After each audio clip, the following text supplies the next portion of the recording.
Pode? Pode. Pessoal, boa noite. A gente queria pedir para as pessoas que pudessem, né, lógico, ligar as câmeras, porque, de fato, né, olhar, pelo menos olhar os rostos nos dá uma sensação de estar mais perto, né, mesmo que seja difícil. Então, quero agradecer a todas as pessoas aqui presentes, agradecer o Alan. Quando essa verdade, esse curso a gente já tinha pensado em alguns momentos, né, Tiago? E o Tiago retoma um pouco essa ideia a partir do que a gente vem construindo junto com a UERJ e a UFMA, que é a minha universidade atual, e pensar nessa discussão sobre metodologias racializadas a partir da encruzilhada. Foi uma discussão que a gente fez, né, e vem fazendo bastante, especialmente numa dimensão da pós-graduação, né, Tiago, da pesquisa, né? Porque quando chega a discutir metodologia de pesquisa nos projetos e nas pesquisas que estão ancoradas racialmente, a metodologia, ela é uma grande questão. Então, encruzilhada nesse sentido mesmo, porque nos coloca na perspectiva de diferentes caminhos. Então, acho que isso é importante da gente reafirmar aqui. E eu fiz uma pergunta para iniciar, mas Alan provavelmente vai responder isso. Essa pergunta vai tomar vários caminhos, né? Quem pode produzir conhecimento, a partir de que lugares e com quais modos de conhecer. Então, Alan, quero te agradecer as pessoas que estão aqui, passa a palavra ao querido e amigo irmão Tiago Luiz, professor Tiago Dantas, e seguimos com a conversa de hoje. Boa noite, pessoal. Aqui, muito prazer de estar aqui, né? Vendo esses rostos aqui nessas câmeras aqui, mesmo de maneira virtual. Como o professor Alan aqui falou, foi uma questão bem pensada, de questões mesmo que nos atravessam, né, enquanto professores universitários, orientadores, e que demandam o público estudantil da pós-graduação, exatamente como questões que abordam a questão da racialidade no seu processo de pesquisa, que vai enfrentar várias barreiras de vários sentidos, e até mesmo quando tem alguém que faça algum trabalho de maneira mais, podemos dizer assim, mais confortável, né? Para poder mais cômodo diante do que a gente chama moda acadêmica em si, não aprofundando na estrutura mesmo, né? E aí é pensar isso um pouco, né? Essas conversas nas encruzilhadas em si, pensar que justamente quando a gente pensa a ideia de encruzilhada mesmo, que são os cruzamentos que acontecem que nos levam a vários lugares, né? Conversas que estão ali presentes, que nos endereçam para diferentes temáticas também, que surgem a partir disso. E essa reunião de pessoas interessadas nesse tema, né, que são os encontros que nos confluem, né, mesmo virtualmente aqui, mas que potencializam uma saída dessas armadilhas coloniais que as universidades nos prendem, né? Ainda mais para pensarmos que tipo de pesquisas nós fazemos, né? E aí eu faço aquela pergunta: o que acontece quando a gente racializa a pesquisa? E o que acontece quando a gente não racializa a pesquisa, né? Então, e aí muito se diz hoje que raça é uma ficção, né? Mas uma ficção útil para estruturas hegemônicas, né? Que tenta lembrar quem nós somos.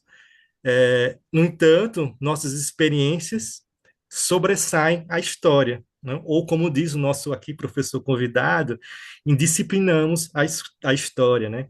Com isso aqui, eu faço aqui o convite e a palavra, né? O professor Allan Kardec da Silva Pereira, né? Da Universidade Federal da Fronteira Sul, doutor em História pela Universidade Federal do Rio Grande do Sul, com a tese, né? Impróprios para a História, né? Rebelião, Tempo e Antinegritude em Ferguson, tese que foi indicada ao Prêmio CAPES, né, em 2023. Ele é coordenador do NEABI, da Universidade Federal da Fronteira Sul, e coordenador da Cátedra Beatriz Nascimento de Estudos Étnico-Raciais da Sociedade Brasileira de Teoria, História e Historiografia, né? E autor de vários artigos e capítulos de livros. E aqui eu destaco dois que eu gosto bastante, assim. O primeiro é um artigo, né, que é escrito em submissas, indisciplinada a história, com Hortense Spillers e Sadia Hartmann, e o capítulo de livro A Condição Sem Análogo da Antinegritude, uma introdução ao afropessimismo, né? E dizer que esse tema do afropessimismo eu conheci através do professor Alan, né? O Alan Pereira, que é através do Bom, podcast, lá o Filosofia Pop, quando discuti a primeira vez que me chamou a atenção esse tema, e a partir de então eu sempre fiquei, digamos, próximo da produção do professor Alan, e aqui eu deixo aqui no meu agradecimento mesmo pelo aceito do convite, e de que a gente possa aqui conversar, então, nessas pesquisas sobre a questão das racialidades nas nossas pesquisas. Muito obrigado, professor Alan. obrigado, Tiago. Obrigado, Alan. Obrigado a todos que se inscreveram, que estão aqui participando. Tá todo mundo me ouvindo bem? Sim, Enfim, é uma satisfação imensa, Tiago, estar falando com vocês. Primeiro porque, assim, cada vez mais eu sinto que muito... Eu vou falar sobretudo de disciplina hoje, né? Eu vou falar sobretudo sobre como nós, historiadores, somos, via de regra, pouco convidados para falar com as humanidades em geral, né? Então, sempre quando eu sou chamado, eu penso que a maioria aqui são da pessoal da filosofia, né? Filosofia da educação de maneira geral, das ciências humanas, né? Mas eu acredito que tem um poucos historiadores. Mas sempre quando eu sou chamado para outra área que não história, eu fico muito satisfeito, porque eu acho que eu acho que é uma boa imagem que eu faço do meu próprio trabalho, né? Então, assim, ser lido por colegas, por estudantes de outras áreas, eu acho que me engrandece muito, né? Justamente porque a história, ela se afirma e cada vez mais, né, retoma, inclusive, bases disciplinares do século XIX, né? Algo que, enfim, talvez não interesse tanto a vocês, né? Mas é um ponto, é um diagnóstico um tanto sombrio que eu faço da minha própria disciplina nesse sentido, né? De ver o quanto que a reificação disciplinar das regras disciplinares, de uma lógica de relação com o objeto, né? Isso é algo muito comum, a naturalização do termo objeto na historiografia faz com que nós da história estejamos muitas vezes tão próximo do que era a história positivista do século XIX, né? Então, ser convidado pela filosofia, ser convidado, enfim, como eu tenho sido pelo pessoal da psicologia social, da letras, eu acho que é muito importante para mim, assim, eu não tenho problema algum, na verdade, até prefiro quando sou chamado também por colegas de outras áreas, tá? Você pode exibir os slides, pode ser? A minha fala hoje, de certa maneira, ela vai parecer que eu estou fazendo a apresentação de um livro, né, da Catherine McKittrick, foi recentemente traduzido aqui no Brasil, o Querida Ciência, né? Enfim, eu acabo não citando o livro, porque, enfim, o livro ainda está para chegar aqui em casa, né? Então, as traduções eu peço até desculpa a vocês, porque são as traduções que eu fiz quando eu estava para a escrita da minha tese, né? Há, há 4 anos atrás, né? Então, não são as mesmas traduções do livro e nem estão paginadas, né? Mas vai parecer que eu estou fazendo uma apresentação do livro, uma divulgação do livro, embora eu não tenha. Eu não estou participando da tradução, não participei da divulgação do livro nem nada, né? Mas eu acho que é um livro essencial para responder à demanda que o Tiago me fez, né? Que é falar sobre metodologias negras, né? Que é pensar como pensar uma metodologia racializada, né? E como entender, né, como o professor Alan Rodrigues bem colocou, né, as encruzilhadas para pensar esse tema, né? Ou seja, encruzilhadas aqui eu vou falar sobretudo da ideia de interdisciplinaridade, né? Indisciplina e interdisciplinaridade, né? Ou seja, sobre como a compartimentalização das nossas disciplinas enfim, através das regras disciplinares que nós seguimos, acaba sendo algo muito mais que, quando se trata de pesquisas negras, é algo muito mais complicado de se lidar, né? Então, a minha fala hoje ela vai girar em torno disso, né? Então, a capa desse meu dessa minha apresentação é de um filme chamado Filhas do Pó, né? Do Jules Dassin, salvo engano. Vou ver. Se eu estiver errado, por favor, alguém me corrija. Mas é um filme muito bonito, sobretudo para pensar aquilo que é a liberdade negra, né? Ou o papel coletivo da música e da criatividade negra, né? Eu acho que isso eu vou falar bastante ao longo da minha fala, né? Então, hoje, eu acho que para pensar metodologia, invariavelmente a gente tem que pensar sobre quem vai estar correndo conosco, né? Nós, autores negros, temos que fazer uma iniciativa que é, sobretudo, uma iniciativa muito rebelde dentro do que é o nosso cenário acadêmico, né? Porque sobre qualquer tema, sempre parece que tem uma biblioteca básica, né? Ou um cânone muito bem estabelecido, né? Na historiografia isso é muito claro. Na teoria da história, que é a área que eu atuo mais precisamente, sempre foi muito bem estabelecido, né? Roger Chartier, Koselleck, enfim, parece que a gente sempre tinha que estar batendo continência para um conjunto de autores brancos europeus e tá, de certa maneira, aplicando esses autores aos nossos objetos, de maneira muitas vezes mecânica, né? Então, e aí eu vou encerrar minha fala lá no final com a minha tese, porque assim, o grande desafio da minha tese foi a ideia de que eu deveria escrever uma tese preta do começo ao fim, ou assim, com autores negros do começo ao fim. A primeira coisa, o primeiro slide da minha tese que eu mostrei foi justamente um, enfim, todas as fotos dos autores que eu citava na tese, né? Então era, sei lá, 40 autores negros ali que para mim eram os autores que estavam correndo, os autores e as autoras que estavam correndo comigo, né? Então fazer isso no cenário acadêmico brasileiro é um desafio, porque eu penso o quanto que as nossas pós-graduações, né, o nosso sistema de pós-graduação, de pesquisa, na maneira como ele se desenvolve ali, sobretudo no pós-ditadura ali nos anos 80, né? Ele vai criando um conjunto de cânones que são basicamente autores brancos e europeus e que ainda parte das nossas universidades são compostas no sentido docente, de maneira muito literal, por um conjunto de professores que ainda permanecem muito atrelados a esse cânone de maneira muito rígida, né? Então, os autores negros, muitas vezes, eles passam como algo lateral, como algo que vai apenas complementar esse cânone ou que, de alguma maneira, tem que responder a esse cânone, né? Então, o nosso dilema metodológico é justamente o que fazer se a gente abandonar esse cânone, né? Ou se a gente não escolher se relacionar com esse cânone, né? Se a gente pensar através de um ponto de vista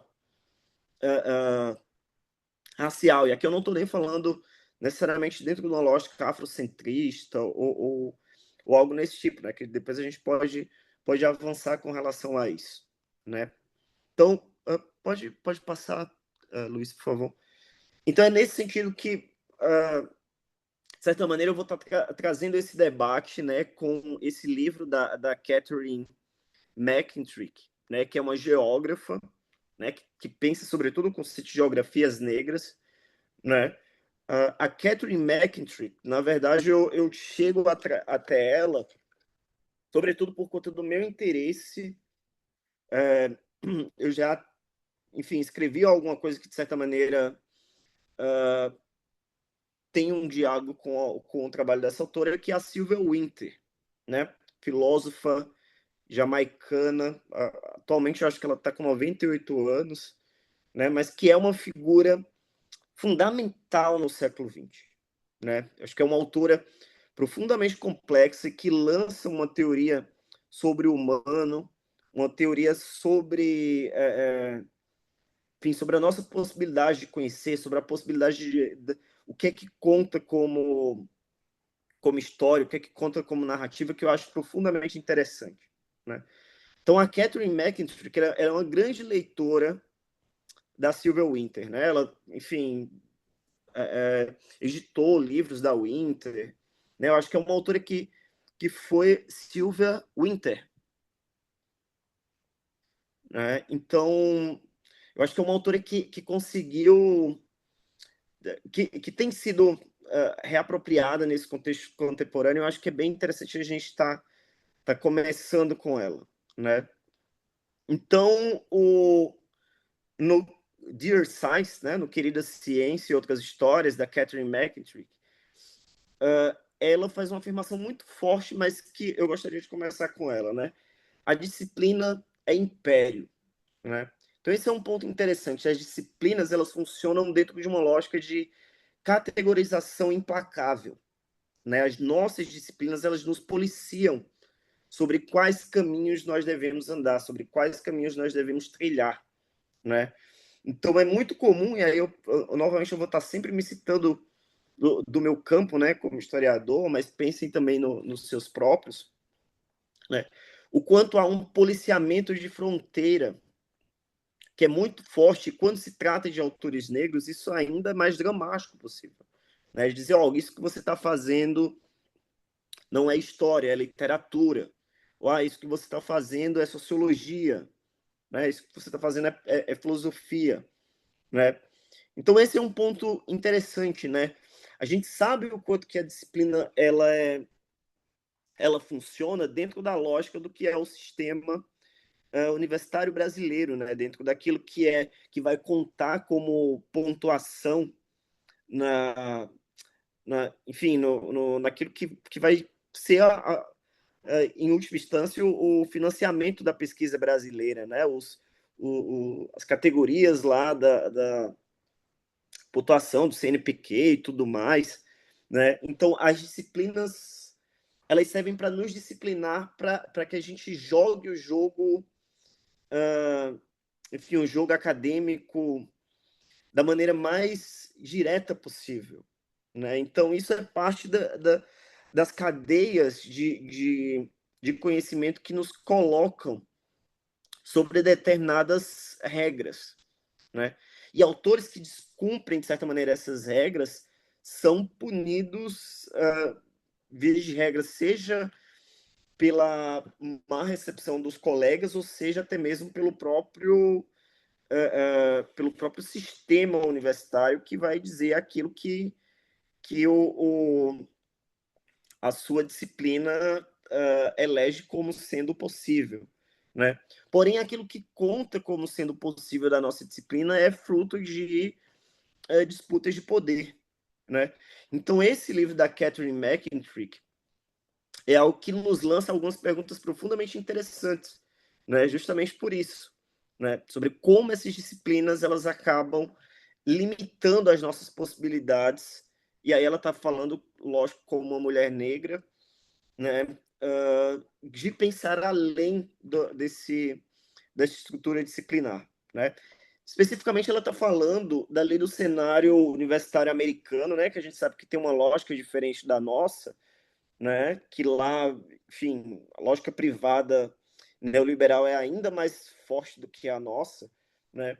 Mas é interessante a gente pensar que a nossa razão de ser universitária, mesmo que dentro do que é um sistema público, ele ainda é atravessado por esse padrão neoliberal de desempenho e etc., né? Então é nesse ponto que a estruturação disciplinar ela é ainda mais violenta, né? Porque, enfim, ou você joga esse jogo, ou o ostracismo, o não financiamento, enfim, vai ser ainda mais intenso, né? Pode passar, Thiago.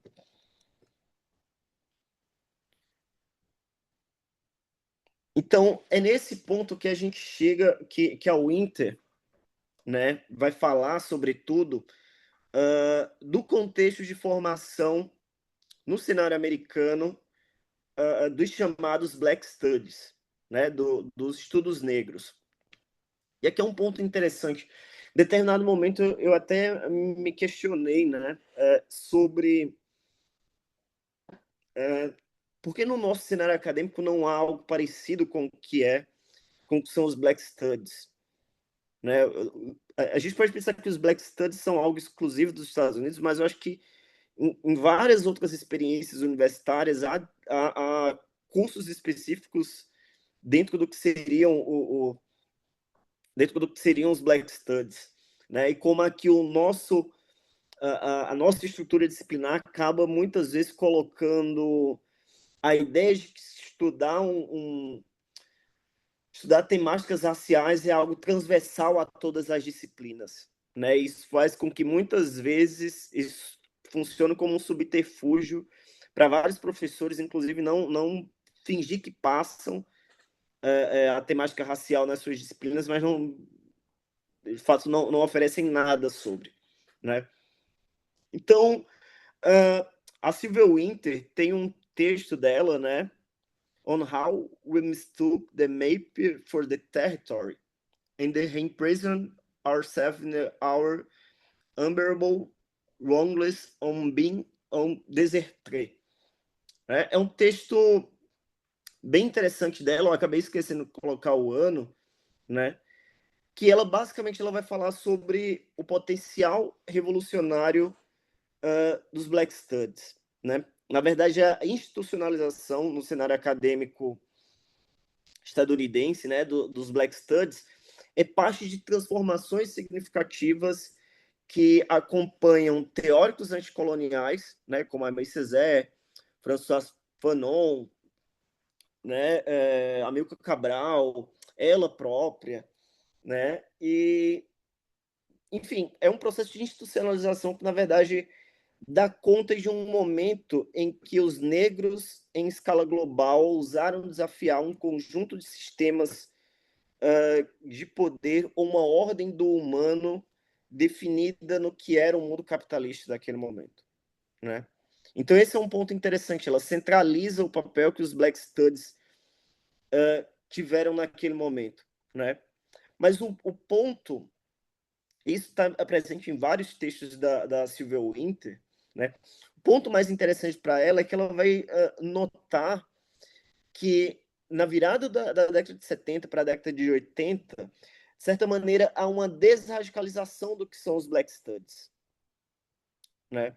Há uma desradicalização do que são os Black Studies, há uma desradicalização do que são os movimentos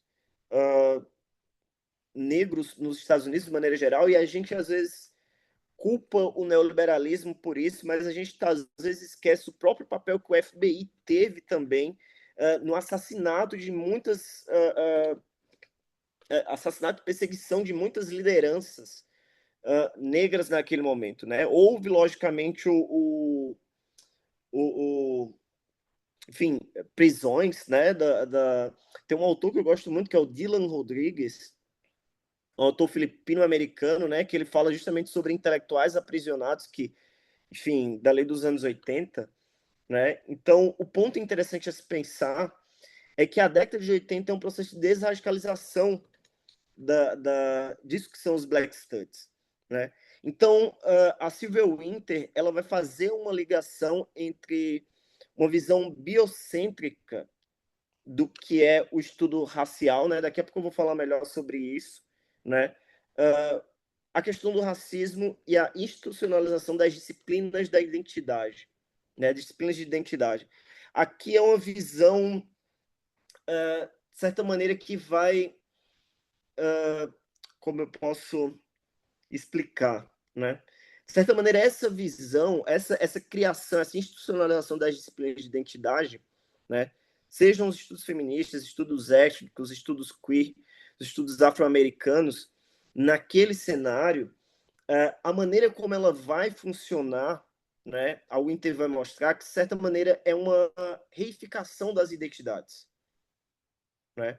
Ou seja, a maneira como a identidade negra, né, ou as questões negras vão ser estudadas a partir de então, é uma maneira completamente isolada, né, de qualquer outra identidade. Né? Então, esse é um ponto fundamental. Aqui eu não estou pensando dentro da lógica da ficcionalidade da raça, ou dentro da lógica, sei lá, do Douglas Barros, né, que faz uma crítica aos identitarismos, ou coisas desse tipo. Longe de mim pensar dentro dessa lógica, né? O que eu comento aqui é muito mais uma ideia de uma limitação daquilo que seria o estudo das identidades, né? Ou seja, a maneira como vai se estudar a questão negra vai ser completamente desassociada da questão indígena, por exemplo. Né? Mas na frente eu vou comentar sobre isso. Né? Então, o cenário disciplinar das universidades, e aí a gente pode. Eu estou falando de um cenário americano e eu quero apenas que vocês reflitam sobre como isso se transparece no nosso próprio cenário universitário brasileiro. Né? Mas o que a Winter vai dizer é que a maneira como o discurso, a institucionalização dessas disciplinas de identidade vai funcionar é de maneira compartimentalizada, né? Então, esse é um ponto interessante, né? E eu acho que cada vez mais eu venho pensando sobre isso quando se trata do Brasil, né? Sobre como muitas vezes a maneira como fomos pensar sobre a raça, talvez diretamente relacionada à experiência negra, e como a experiência negra aqui no Brasil, muitas vezes, na maneira como ela foi se estabelecendo, ela foi obrigatoriamente se desvencilhando da experiência indígena. Né? E a Winter nos convida a repensar essas ideias. E mais do que isso, né? Porque não é apenas a identidade no sentido desse conjunto de disciplinas, mas na própria ideia da separabilidade do homem com relação à natureza. Né? Então, é um tipo de humano que vai se criando, é um tipo de identidades, cada uma em seu espaço que vão se estabelecendo. Né? Então, esse é profundamente decisivo, porque, segundo a Sylvia Wynter, isso é base de sustentação para um sistema de conhecimento que funciona muito bem na veneração do que ela chama de homo econômicos, né? Ou seja, que é o sistema universitário do mundo neoliberal. Né? Então, ela vai dizer que essa lógica das disciplinas, né? História é uma coisa, geografia é outra, né? O homem é uma coisa, a natureza é outra, negros né, devem estudar dentro dessa lógica, indígenas devem estudar dentro dessa lógica, é parte desse grande processo de divisão que vai marcando o nosso cenário acadêmico. Né? Pode passar, Tiago, por favor.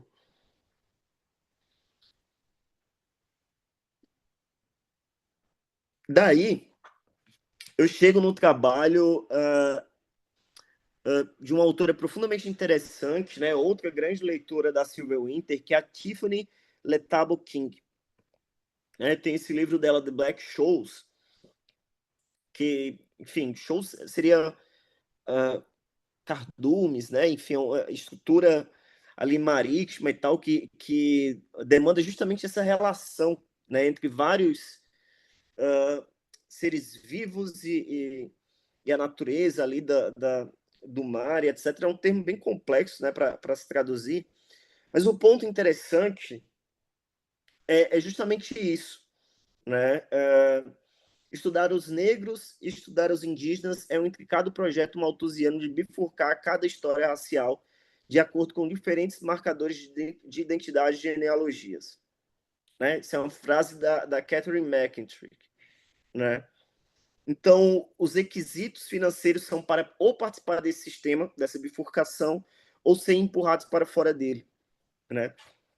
E aqui, Thiago, eu acho que esse é um tipo de movimento que eu fiz, sobretudo quando eu pensei em oferecer uma disciplina sobre a lógica da plantation. Né? E quando a gente pensa a lógica da plantation no Brasil, né, a gente vê que ela é racialmente cortada, né, mas que essa bifurcação racial ela se complica, ela se complexifica muito mais. Né? E aqui não é um convite a dizer agora tudo tem que ser afro-indígena ou algo desse tipo. Né? É justamente pensar as complexidades disso. Né? E aqui eu retomo novamente aquele meu texto, né, sobre o afropessimismo. O Frank Wilderson é um autor que ainda eu leio muito, que eu dou muita importância ao que ele fala, né? Enfim, eu levo muito a sério o afropessimismo. Eu acho que aqui no Brasil a recepção do afropessimismo foi um tanto caricatural no sentido de isso não faz sentido na nossa realidade, etc. Eu acho que ele faz uma teoria da violência antinegra que é profundamente interessante. Mas eu acho que, e ali no meu próprio texto, eu já coloco a minha visão crítica com relação a isso. Eu acho que o Wilderson, ele por si próprio, ele tem algumas dificuldades, né, quando se trata desse processo de relacionalidade. Né? A maneira como ele lê a relacionalidade do indígena, que ele lê como parceiros juniores, né, da branquitude, né, enfim, a maneira como ele lê a própria causa da Palestina também. Né? Enfim, para além disso, eu acho que a ideia da relacionalidade racial no Wilderson é algo que talvez é algo que me seja mais problemático naquele contexto. Eu acho que o diagnóstico em si ele parte de um pressuposto interessante, mas eu acho que nessa ideia da relacionalidade talvez eu me afaste um pouco, né, com o tempo, né. Então, um ponto interessante é isso. A Tiffany King, ela através desse livro, ela nos convida a pensar momentos, né, inclusive momentos históricos, né. Eu acho que ela faz uma outra genealogia que tenta pensar justamente momentos em que essa bifurcação negro-indígena se via muito mais complicado, né? Inclusive lutas, e a gente pode pensar a própria história, nossa genealogia das lutas que, quilombolas no Brasil, né? Eu acho que, enfim, o Brasil por si só, e aí eu sou nordestino, né? Paraibano, atuando no sul do Brasil, né? Mas eu acho que o Nordeste, a história do Nordeste em si, ela demonstra o quanto que essa bifurcação ela é sempre mais complexa, né? Acho que a história do radicalismo anticolonial, contracolonial, né? Para chamar o Antônio Bispo para a conversa, né? Eu acho que complica muito mais essa bifurcação negro-indígena, né? Mas, ao mesmo tempo, a gente pode pensar também o quanto que essa própria bifurcação ela já tem uma tradição na nossa própria tradição intelectual, seja indígena ou seja negra no Brasil. Né? Isso cumpre também uma função política. Né? Então, há dificuldade de diálogo, né? Seja acadêmico ou seja ativista, né? Ou muitas vezes eu acho que a nossa própria leitura, né? Eu acho que nós precisamos ainda refazer essa genealogia, né? Do que foi esses diálogos, né? Um diálogo para estar sempre sendo refeito e para estar sempre sendo revisitado, né? Eu lembro muito bem daquela imagem do Ailton Krenak lá na Serra da Barriga com o Abdias Nascimento, né? Ali enfim, era no período ali da Constituinte, né? É uma imagem muito forte. Eu acho que ela nos aponta para algo fundamental naquele momento, né? Então, há uma genealogia sobre essa tradição radical afro-indígena brasileira que precisamos, sem dúvida, em algum momento retomar, né? Então, um ponto interessante que a Winter tenta falar sobre o cenário americano, e aqui eu estou tentando fazer a gente pensar em comparação ao nosso cenário brasileiro, é que ela vai associar de uma maneira muito sagaz o quanto requisitos financeiros, financiamentos, sustentam essa bifurcação, sustentam essa, essa divisão em compartimentos dentro do que são as disciplinas de identidade. Né? Isso é fundamental para se pensar. Né? O quanto, via de regra, as nossas regras disciplinares ou o nosso establishment disciplinar vai, de certa maneira, desencorajando aproximações nesse sentido. Né? Eu falo especificamente sobre história, né? Quando a gente pensa historiografia da escravidão, a gente está falando, sobretudo, dentro de uma perspectiva que não pensa muitas vezes a escravidão indígena, né? O que não pensa os processos em que esses dois momentos dialogavam, né? Pode passar, Thiago, por favor. Então, ao fazer esses comentários, né, a gente tem que sempre, novamente, aquilo que eu venho falando, né, pensar que é um cenário que está sendo comentado sobre o cenário universitário americano. Né? Tem esse livro, traduzido há uns 2 anos aqui no Brasil, né, sobre comuns, né, Under Commons, Planejamento Fugitivo e Estudo Negro, do Fred Moulton e do Stefano Harney, né, que são autores que, inclusive, vieram muito para cá, né, nos últimos anos. Né? Então, eles têm um comentário muito forte sobre como a universidade é esse lugar que disciplina o saber, que é profundamente violento quando se trata de autores negros. Né? E eles falam justamente de a relação que nós temos que estabelecer com a universidade, é a relação de roubo. Né? E o roubo, quando eles querem falar sobre isso, é a mesma lógica do escravizado que roubava a si próprio do seu senhor, né? No momento em que ele fugia ou quando ele dava as suas escapadas noturnas para confabular as suas fugas com outros escravizados de outras fazendas, né? É uma lógica de, dentro desse espaço, você solapar a disciplina desse espaço, né? Então, o convite a estabelecer metodologias indisciplinadas é um convite, de certa maneira, a gente solapar a própria lógica como as nossas universidades elas são constituídas. Né? Porque a nossa universidade aqui no Brasil, de igual maneira, enfim, de maneira diferente a universidade americana, né? Mas também tendo essa dimensão, a universidade ela não é criada como um projeto para as pessoas negras. Né? Ela não foi criada no Brasil pensando dessa forma. Né? Então, é até interessante a gente pensar como há um choque geracional visível que a gente está notando, né? Entre, sobretudo, estudantes, professores, né? Entre professores jovens, como é o meu caso, como é o caso do Alan, do Tiago também, né? E um certo establishment, né? De certa maneira, e um certo cânone disciplinar enfim, que constituiu essa universidade por muito tempo, né? Então, é um processo de... e aí o Fred Moulton e o Stefano Harney falam muito sobre isso, né? Nós, negros, nós temos uma dupla formação, né? É a formação da universidade, mas é uma formação também que vem de fora, né? Então, trazer, de certa maneira, essas metodologias, que são aprendidas em diversos outros espaços formativos de fora da universidade, é algo profundamente desafiador.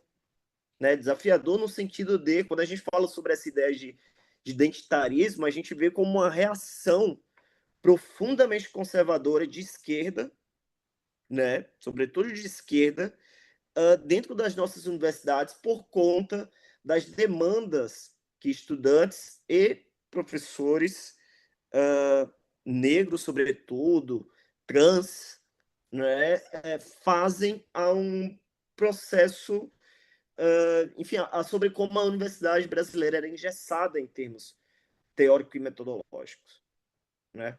Então, é meio que isso, né? O convite, né, quando a gente pensa sobre o cenário acadêmico, né, não é uma evitação às universidades, às instituições universitárias, né? Elas ainda elas são espaços fundamentais de construção de pensamento crítico, né? É fundamental que a gente faça isso. E eu sempre tento desfazer aquela lógica, Tiago, de enfim, o trabalho anticolonial do professor que dá aula ou coisas desse tipo não é uma praxis. Né? A praxis é apenas a luta no espaço da rua e etc. Porque, enfim, eu acho que isso rebaixa o trabalho intelectual como algo de menor importância, né? Ou como algo que parece que não transforma a sociedade. Né? Então, eu acho que enfim, o espaço universitário ele é um espaço importante, mas ele é importante desde o ponto de vista que a gente estabeleça uma insatisfação com a ordem das coisas da maneira como ele foi pensado, né? E eu acho que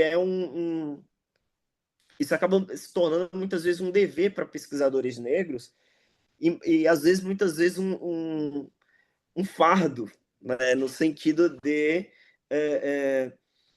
pensar a universidade dessa forma muitas vezes não é fácil, né? Então né,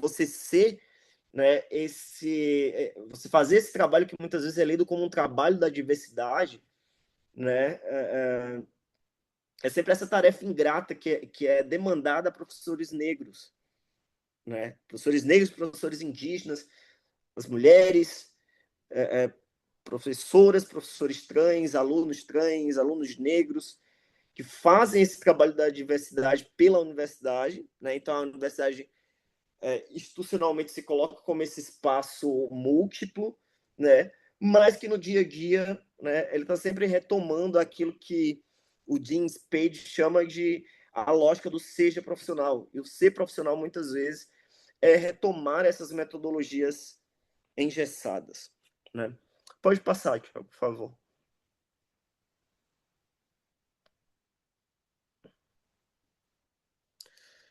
Então, o ponto interessante é que é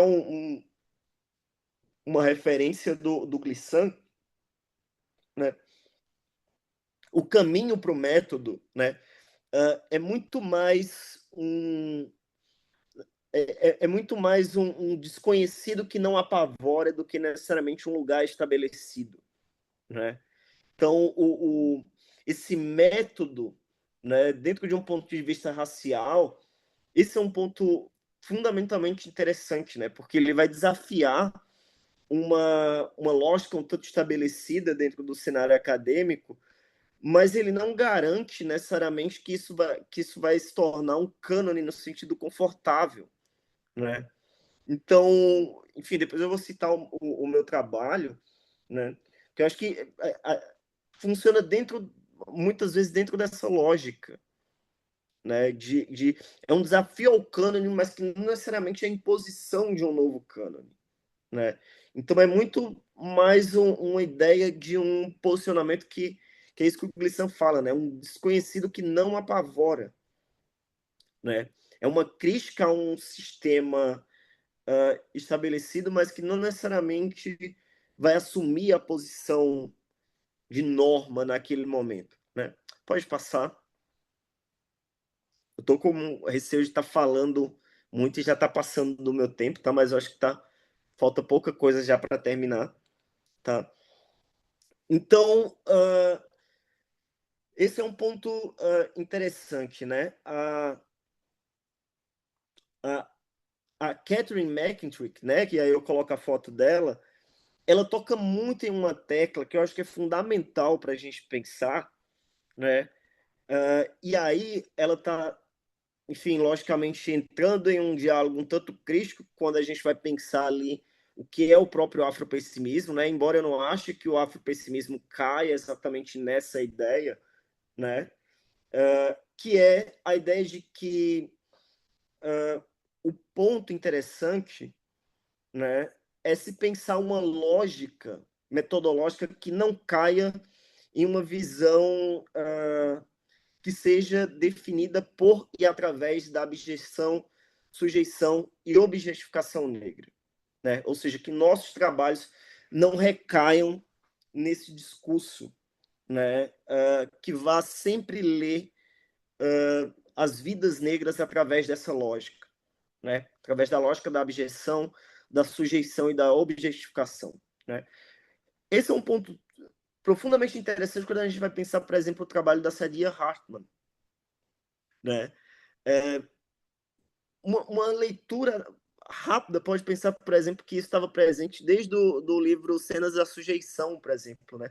Que o nome pode julgar que era um livro que estava preso muito a essa lógica, né, de expor a violência contra o corpo escravizado, né? Sendo que tanto nesse livro quanto um livro que isso já está no próprio livro dele, né, que é O Vidas Rebeldes, Belos Experimentos, no trabalho da Hartman, eu acho que há um equilíbrio que eu acho profundamente interessante, que eu tentei trazer na minha tese, né, que é dentro dessa lógica sobre como equilibrar, né, narrar uma vida em sujeição, né, mas narrar também as maneiras criativas como as pessoas negras desafiaram essa sujeição, né? E esse é um grande desafio, né? Como narrar vidas negras sem necessariamente estar posicionando elas em um espaço de sujeição e de objetificação. Como fazer isso sem necessariamente estar criando uma visão idealizada da resistência negra, né? Esse é um ponto interessante. Quando a gente está falando, nós historiadores, por exemplo, né, como vamos narrar a história da escravidão negra, né? E aqui há um ponto interessante, né? Quando a gente fala sobre a escravidão negra, o idioma da historiografia da escravidão é sempre dentro da ideia de resistência, né? Agência e resistência escrava. Como falar dessas duas categorias sem reificar o que era essa resistência, o que era essa agência, né?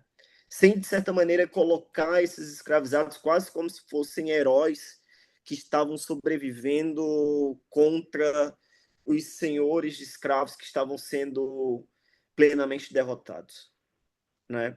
Como narrar histórias negras articulando a violência da antinegritude, a violência do racismo, mas ao mesmo tempo não criando histórias que de certa maneira se centrem em uma sujeição absoluta, né? Em uma objetificação totalizante daquele sujeito, né?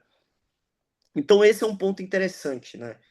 Como contar histórias negras, né? E aqui eu sempre penso o quanto que muitas vezes a história negra no Brasil ela foi narrada dentro de uma lógica de, bem, nós tivemos reis e rainhas no passado e é esse passado que a gente precisa retomar, né? Eu passo de um pressuposto muito mais trágico, de uma leitura muito mais trágica, e trágico em um sentido muito mais complexo do que pensar, do que o sentido usual que a gente tem para a tragédia, né?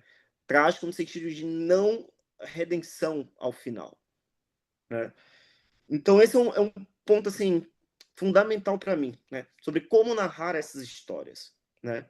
Então as nossas metodologias elas têm que estar atentas a essas maneiras de narrar, né? Então esse é um ponto interessante. Eu como historiador, né? Eu me vi, e eu acho que a Hartman fala muito sobre isso, né? Ela se viu muito influenciada pela literatura, por exemplo, né? Então esse diálogo interdisciplinar, eu acho que eles nos oferecem insights sobre como a gente pode narrar essas histórias. Inclusive, eu penso até mesmo na própria lógica dissertativa dos nossos artigos, né? A maneira como a gente comunica os nossos textos também, né? De que maneira essas coisas nos prendem a categorias que talvez a gente está querendo se libertar, né? Então, esse é um ponto interessante. O trabalho da Sylvia Wynter e o trabalho da Catherine McKintrick é um trabalho repleto que está, assim, imerso em um conjunto de acadêmicos, artistas, escritores negros, músicos, matemáticos, cientistas, geógrafos, historiadores, artistas, performers de danças, enfim, vários exemplos que mostram esses estudos criativos negros, né? Como esse espaço de invenção, né? Pode passar, Tiago, por favor. Então, esse é um ponto profundamente interessante. Aqui eu acho que entra a única citação maior do texto da Catherine McKintrick que eu vou citar, que ela diz o seguinte, né? Esses processos, por sua vez, os processos criativos, né, essa metodologia negra criativa, esperançosamente desafiam os dois hábitos analíticos incômodos. Hábitos analíticos próprios das nossas disciplinas ou dos nossos regramentos disciplinares profundamente incômodos. O primeiro é a tendência de buscar e encontrar sujeitos marginalizados que então servem como dados acadêmicos e fornecem conhecimento autêntico sobre a opressão. Ou seja, a ideia de que a maneira como muitas vezes, né, enfim, os sujeitos marginalizados, eles parecem que eles vão ser a única maneira da gente ler a negritude, né? Ou a única maneira, digamos assim, justificável dentro do mercado acadêmico da gente ler a condição negra, né? Então, ele vai oferecer dados, eles vão confirmar os dados que já partem das nossas expectativas negativas sobre os seus próprios lugares de vida, né? Então, esse é um ponto fundamental. O segundo processo é a tendência de privilegiar alguns trabalhos teóricos ou acadêmicos como a estrutura metodológica e intelectual por meio da qual analisar os dados. Portanto, aplicamos Karl Marx ou a estrutura marxista, digamos, a locais ou comunidades de opressão. Esse é um ponto, assim, clássico, né? A ideia de que vamos com determinadas teorias e vamos impor essas teorias a esses lugares que vamos estudar, né? Então, é como se a gente fosse pegar, por exemplo, o trabalho da Judith Butler, por exemplo, né, sobre performatividade, e vamos analisar agora o trabalho da Toni Morrison, né? Sempre de maneira mecânica, né? Então, esse é um processo fundamental para a gente entender muitas vezes como esse padrão disciplinar replica essas maneiras, né? Pode passar, Thiago, por favor.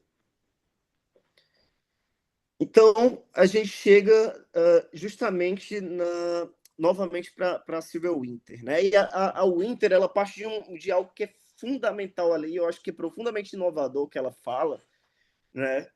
É que, bem, a maneira como a gente se envolve com textos criativos, né, música, artes visuais, negros, elas partem também de algo que ela vai dizer que é fundamental, né, que é um aspecto neurológico, né, afetivo, ou seja, isso atravessa os nossos corpos de maneira fisiológica, né, promovendo tristeza ou possibilidades reparativas, né. Então, a Wynter, ela é uma autora, né, ela começa como dançarina, né, lá nos anos 60, né, então ela é uma autora que centraliza muito o poder, né, e ela como jamaicana, caribenha, ela está pensando ali o papel do reggae, sobretudo, né, ela pensa justamente o papel que a música tem, que atravessa nas culturas negras, né? Nas culturas representativas negras. A gente pode lembrar, logicamente, do trabalho do Paul Gilroy, né? Então, um ponto interessante é isso, né? É pensar esse legado criativo negro, né? A gente faz pouco isso, né? Por exemplo, eu citei a Toni Morrison, uma autora que eu li hoje, perdão, que eu estava lendo recentemente, né? E esse é um ponto interessante, porque a gente não trabalha com esses autores dentro de uma perspectiva teórica, né? Ou seja, pensar, por exemplo, que Amada, né, da Toni Morrison, não é apenas um livro sobre a escravidão, mas que é também ele próprio uma teoria sobre o tempo, né? Então é pensar essas musicalidades, pensar essas artes criativas negras também como teoria, né? Pode passar para o último slide, Thiago, prometo. É nesse ponto que eu chego à minha própria tese, tá? O Impróprios para História, Rebelião, Tempo e Antinegritude em Ferguson. Ferguson, em 2014, houve uma grande rebelião negra, sobretudo de jovens negros, após a morte de um jovem negro por um policial. Isso, enfim, é o que vai dar origem, de certa maneira, ao termo Vidas Negras Importam, né? Black Lives Matter. Então, um dos grandes dilemas da minha tese era como narrar uma rebelião negra, qual o método eu teria que utilizar para isso, né? E um ponto interessante que eu tentei imaginar era como considerar as vozes daqueles jovens dentro de uma lógica que não coloque, que não rebaixe o argumento deles como algo pré-político, né? Como pensar as vozes em rebelião como vozes que estavam teorizando sobre a rebelião, que estavam teorizando sobre o tempo, que estavam teorizando sobre a política, né? Então, algo, lógico, que eu aprendi com a Rashman, né? Quando ela tenta pensar e se a gente colocasse as meninas desordeiras que ela está citando ali, que ela está trabalhando ali nos Vidas Rebeldes e Belos Experimentos, como teóricas sobre a raça, sobre o sexo, sobre a liberdade, né? Então, esse é um tipo de metodologia, né, que não impõe uma lógica em que cria uma hierarquia entre os doutos do saber, né, e aqueles sujeitos que estamos analisando, né? Então, fazer esse processo é um processo em que nós quebramos algo que é muitas vezes estabelecido como a regra disciplinar nas humanidades, né? A lógica que a gente fala só sobre os nossos objetos, né? Então, esse é um ponto interessante. Eu vou querer ouvir também vocês, talvez, os movimentos que vocês têm feito metodologicamente, né? Enfim, na minha tese, eu acho que eu tentei fazer um pouco disso, tentei trazer. Acho que, sobretudo, é algo muito difícil de se fazer, Tiago, que é analisar uma revolta negra criminalizada por si só e tentar entender por que determinadas lógicas políticas da esquerda são cegas, de certa maneira, para analisar esse tipo de revolta, né? Que é visto muitas vezes como algo, enfim, desordeiro, louco. Eu acho que esse é um ponto interessante, né? É tentar entender como estudar revoltas, como estudar rebeliões, sem necessariamente estar optando por uma metodologia que seja ela também uma metodologia rebelde, né? Então, para além disso, né, para além de toda a minha fala, eu acho que o ponto interessante é isso, né? Como nós podemos aplicar nos nossos trabalhos metodologias que sejam rebeldes. Um caminho, como a Sylvia Wynter coloca, está nessa questão que é interdisciplinar, né? A gente sabe as limitações acadêmicas da interdisciplinaridade no Brasil, mas o ponto fundamental para o Inter, quando ela está pensando essa ideia da interdisciplinaridade, ela está dizendo que isso é algo que é essencial para nós, não apenas para desfazer uma ideia de humano gerada desde 1492, com a chegada do Colombo nas Américas, né? Ela vai dizer que isso é fundamental agora, cada vez mais, para nós sobrevivermos enquanto espécie, né? Ou seja, em um mundo, né, dentro do contexto do antropoceno em que vivemos, né, pensar essas lógicas, essas afinidades, né, essa relacionalidade, seja para além do binarismo negro-indígena, ou seja, para além da separação disciplinar, eu acho que é algo fundamental enquanto espécie. Seria isso, pessoal.